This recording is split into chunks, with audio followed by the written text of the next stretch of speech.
안녕하세요. 신용회복위원회 이상철 변호사입니다. 개인회생에서 월 변제금 줄이는 법 2부 시작합니다. 지난 1부에서는 부양가족에 따른 생계비 산정 방법 그리고 추가 생계비를 인정받는 방법에 대해서 설명드렸는데요.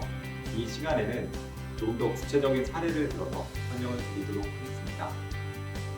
그 전에 먼저 한 가지 말씀드릴 게 있습니다. 부양가족의 연령과 관련해서 지난번에는 60세 미만의 성인 같은 경우에는 소득이 없더라도, 즉 가정주부라고 하더라도 부양가족으로 포함시킬 수 없다라고 설명을 드렸고, 그런 반대로 60대 이상이신 분은, 여기서 60대는 만 나이입니다. 60대 이상이신 분은 최저생계비의 소득이 없다라고 하면 부양가족으로 판정할 수 있었는데, 요즘에는 그 지방법원에 따라서는 그 연령의 기준을 기존의 60세에서 65세로 상향해서 적용하고 있는 법원이 있습니다. 왜 그런가 했더니 육체노동자의 가동연한, 그러니까 일을 할 수 있는 연한이 기존에는 60세까지라고 봤는데 작년에 판례가 변경이 되면서 65세로 바뀌었습니다. 그래서 그 영향으로 지방법원에 따라서는 부양가족 판정하는 그 연령의 기준을 60세가 아니라 65세로 보고 있는 곳들도 있으니까 참고하셨으면 좋겠습니다.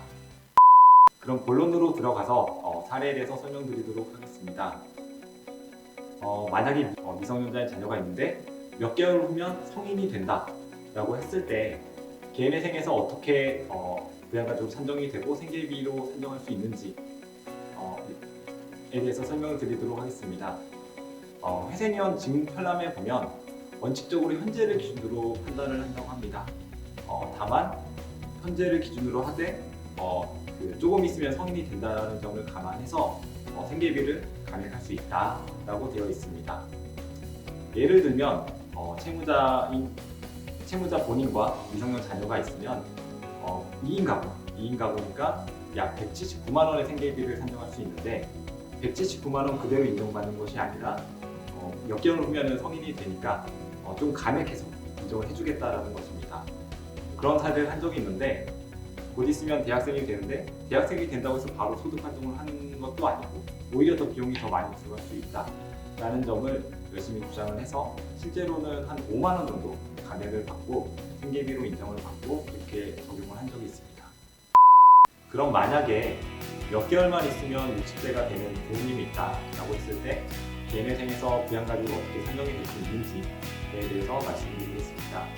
이때도 마찬가지로 현재를 기준으로 해서 판단을 합니다.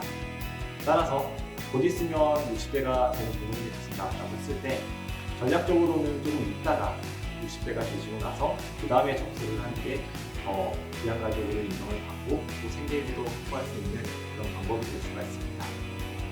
실제 사례에서는 접수할 무렵에 딱 한 달 후면 60세가 되는 부모님이 대신 채무자가 있었어요. 그래서 한 달이니까 어차피 절차가 진행되면서 한 달이 지나고 그래서 그때는 60세가 될 것 같아서 바로 접수를 했고 실제로 절차를 진행하면서 부모님이 60세가 돼서 부양가족을 인정받은 사례가 있습니다. 그런데 만약 부모님을 부양가족으로 포함시키고 싶은데 채무자 본인뿐만 아니라 다른 형제들도 있다라고 할 때 그럴 때는 어떻게 될까요? 그럴 때는 보통 법원이 어떻게 말을 하냐면 개인회생을 신청할 정도로 어려운 채무자가 다른 형제들은 제쳐주고 부모님을 단독으로 부양해야 되는 이유가 뭔지 이런 것들을 확인합니다. 이에 대해서 다른 형제들은 부모님을 부양할 수 없는 상황에 있고 채무자인 본인이 부모님을 부양해야 되는 상황이라는 점을 근거 자료와 함께 설명하지 못하면 법원에서는 부모님을 채무자가 단독으로 부양한다라고 인정해주지 않고 따라서 형제가 같이 부양하는 걸로 그렇게 인정을 받게 됩니다. 예를 들어 채무자가 어머니를 포함해서 2인 가구 생계비 179만 원으로 해서 개인회생을 신청을 했는데 다른 형제가 한 명 있었고 다른 형제 대신 본인이 부양해야 된다는 점을 설명하지 못했다면 일단 1인 가구로 그리고 그 다음에 이제 원래 2인 가구가 179만 원인데 1인 가구 생계비가 105만 원입니다. 그래서 2인 가구 생계비 179만 원에서 2인 가구 생계비 105만 원을 뺀 나머지 금액 중에서 다른 형제가 한 명 있고 하니까 2명 있잖아요, 형제가. 그러니까 그 절반에 해당하는 금액 179만 원 마이너스 105만 원이면 74만 원. 74만 원 정도 되고 그 금액의 절반인 금액 37만 원. 37만 원만 생계비로 인정받을 수가 있습니다. 따라서 이 경우에는 채무자의 1인 가구 생계비 105만 원에 더하기 37만 원. 하시면 얼마죠? 142만 원 정도만 생계비로 인정받을 수가 있습니다. 따라서 다른 형제들은 부모님을 부양할 수 없는 상황이고 채무자 본인이 부모님을 부양해야 된다라는 점을 적극적으로 주장하고 그리고 근거 자료를 제출할 필요가 있습니다. 실제 사례에서는 채무자가 어머니를 부양하는 걸로 해서 개인회생을 신청했는데 채무자뿐만 아니라 여러 명의 다른 형제가 있었어요. 그랬더니 아니나 다를까 법원에서는 왜 채무자가 다른 형제들 대신 어머니를 부양하는가에 대해서 소명하라고 이렇게 보정 권고가 나왔습니다. 이 부분에 대해서 어떻게 대응을 했냐면 일단은 채무자는 어머니랑 함께 살고 있었어요. 그리고 다행인 것이 다른 형제들은 저 멀리 타지에서 살고 있었습니다. 그래서 다른 형제들은 타지에 살고 있다는 점을 근거 자료와 함께 제출을 했고 그리고 어머니의 모든 계좌 내역을 다 제출했습니다. 그 계좌 내역에는 다른 형제들로부터 입금받은 돈이 하나도 없었어요.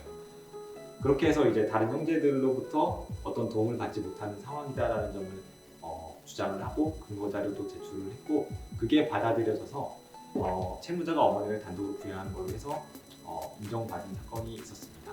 2부는 이것으로 마치겠습니다. 원래 배우자가 임신했을 때 그 부양가족 산정 및 생계비의 산정에 대해서도 설명드리려고 했는데 시간 관계상 여기까지 하고 3부에서 배우자가 임신했을 때 그리고 부부가 맞벌이인 경우에 부양가족 산정 또는 생계비 산정에 대해서 설명드리도록 하겠습니다. 감사합니다.